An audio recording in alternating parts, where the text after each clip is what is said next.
खेडेगावामध्ये दिवसाची सुरुवात कोंबडा बांध दिल्यावर होते.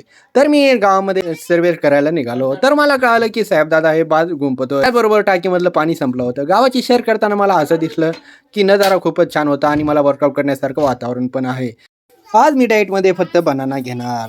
लहान लेकराची खेळणी तर चालूच राहतात, परंतु प्रशांत नाराज होता आणि माझ्या हातावर लागलेलं हे खूपच त्रास करत होतं. नाश्त्यामध्ये पोहे बघून मी तर आश्चर्यचकित झालो, कारण की घरामध्ये कचरा घाल्यावर साफसफाई मलाच करावं लागते. बऱ्याच दिवसांनी मी सूर्यरावला भेटायला गेलो नव्हतो. तर भेटायला गेलो तर त्याला रील्स इम्पॉर्टंट होते. वाळलेला खोबरा मी खाल्ला. खूप आश्चर्यचकित होता. मला झोप लागली आणि मी झोपी गेलो. तर हे मला कार्टून झोपू देत नव्हते. म्हणलं काहीतरी काम करूया. त्याच्यामुळे मी पाणी आणण्यासाठी गेलो. तर हे लिंबू-टिंबू पाणी तर संपवलं होतं आणि ते अंघोळ पण केलं होतं. तर मी फिरत वॉक करत स्वयंपाकाला लागणारे लाकडं काहीतरी बारीक करत होते. वातावरण जरा दिवस मावळ्यासारखं दिसत होतं. तर रात्री गावामध्ये एकदम अंधारच झाला होता.